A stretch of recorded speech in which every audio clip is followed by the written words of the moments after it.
Hey, what's up guys, Will here for GSM Arena. If you've got your eyes set on a larger flagship from Samsung without going into ultra territory, you actually have a couple of recent options.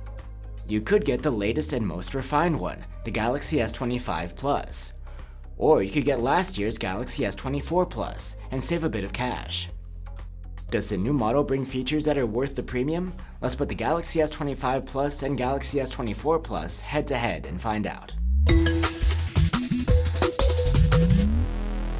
The Galaxy S25 Plus continues in the footsteps of its predecessor, providing many of the same features that we liked last year. You've got the large, high-res screen, bigger battery, and 45-watt charging that separate these phones from the smaller Galaxy S25. There are a few refinements on the new model too. For example, the S25 Plus is slightly thinner than last year's model, to the tune of 0.4mm, and it's a bit lighter too. Other than that, again, there's a frame made of the latest Armor aluminum, and both the front and back are protected by Gorilla Glass Victus 2. It's too bad that the new model didn't get the tougher and less reflective Gorilla Armor glass, which for now is exclusive only to the Ultra models. The ingress protection hasn't changed. Both the S25 Plus and S24 Plus are IP68 rated for protection against dust and submersion in water. The main difference between these two phones is the chipset. The S25 Plus comes with the latest and greatest Qualcomm chip, the Snapdragon 8 Elite, and is a special version for Galaxy with even higher clock speeds. The S24 Plus, on the other hand, comes with a different chipset depending on the region, either a Snapdragon 8 Gen 3 or an Exynos 2400. Our model is the Exynos variant. As expected, there's a clear difference in benchmark scores between the new model and the old one. The S25 Plus is significantly more powerful across the board. However, the S24 Plus is still no slouch, and when using the phones, both feel perfectly snappy and flagship grade. When it comes to thermal management, neither phone is too impressive. Both the S25 Plus and the S24 Plus displayed significant thermal throttling during our prolonged stress tests, as typical for any flagship. The new S25 Plus runs on Samsung's newest software interface, One UI 7 based on Android 15. Since the S24 Plus is a flagship, we expect it to receive an update to One UI 7 soon. The new version provides a few organizational tweaks, as well as some new AI-based features. In fact, Samsung has focused on AI for its new Galaxy S25 series, promoting its new software rather than new hardware upgrades.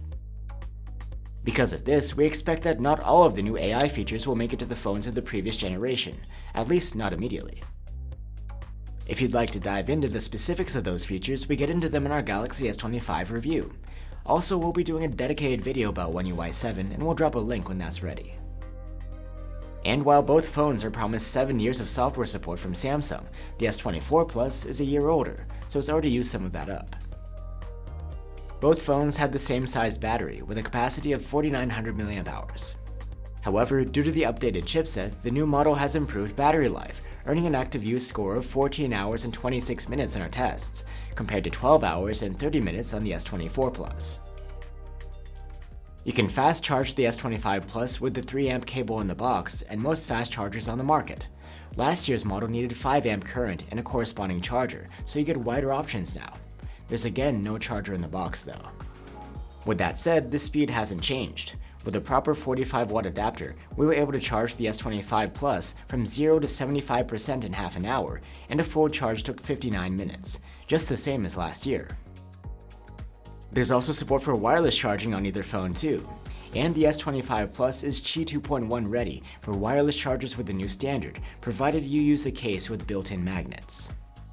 But even then, the S25 Plus would only charge it up to 15 watts, just like the previous model. And that's about it for the differences. The following features I'll go over are about the same between the two models. The S25 Plus's OLED display is the same as last year's. It's 6.7 inches with a high QHD resolution and an adaptive 120Hz refresh rate. The high resolution means that this panel is extra sharp, and it's nice to have this large screen real estate. There's support for HDR10 Plus video too. Thanks to LTPO tech, the display's smooth 120Hz refresh rate is extra adaptive to save energy. When idling, it's able to dial down to 24 Hz, or even as low as 1 Hz in certain situations. And when it comes to brightness, the S25 Plus is about the same as last year. We measured a maximum of over 1400 nits in auto mode in bright conditions. The two phones have identical stereo speaker setups with very good loudness and clean sound quality. Let's have a listen.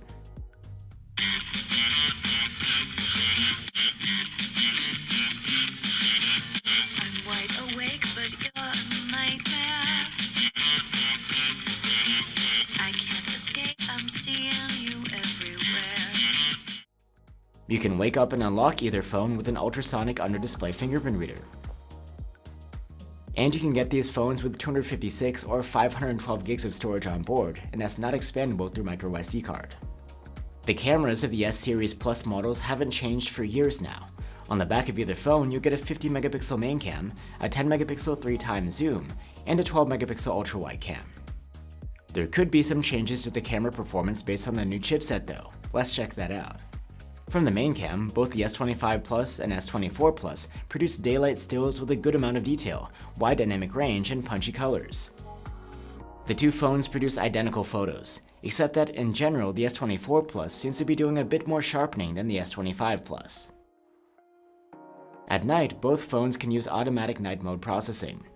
Photos from the main cam have nice looking colors, and some grain is left intact. Highlights are preserved, but shadows aren't very bright. On both phones, 3x zoom photos from the telephoto cam match the main camera's processing in terms of colors and contrast. The detail is solid, and dynamic range is good. The low light photos from this camera are decent too, with plenty of detail and nice colors. The photos from the ultra-wide cam may not be terribly sharp, but the dynamic range is wide and the contrast is good. The colors are well matched to the other cameras too. The ultra-wide camera looks good in low light for this sort of camera. The dynamic range is on point, and the overall processing seems to match the main cameras. Here's a comparison of selfies taken with either phone, again with the same camera, a 12 megapixel one with autofocus. And here's a look at 4K selfie videos. As far as video recording goes, there's little to split the two phones in terms of capabilities, except that the S25 Plus has a new log video mode and captures 10-bit HDR video instead of 8-bit. In general, 4K videos from either phone come out with great quality. They're sharp, colorful, and detailed, with wide dynamic range. The main camera remains very competent in low-light situations too. So there you have it guys, this year's S25 Plus versus last year's Plus model. Both phones are made of the same premium materials and have the same quality display and speakers. There's a flagship grade chipset, the same cameras, and a similar software experience from Samsung. The older model even packs plenty of AI features too. However, at least for now, only with the S25 Plus will you get the newest AI software features. These are powered by its new, more powerful chipset. The new model's battery life is better, and the phone has wider options for fast charging. The standards for Wi-Fi and Bluetooth have been updated too. Meanwhile, the Galaxy S24 Plus is largely the same phone. It gives you a very similar user experience for a lower price. Overall, while there are a few improvements on the S25 Plus, including the battery life, it looks like the S24 Plus has more bang for your buck. Thanks for watching, and I'll see you on the next one.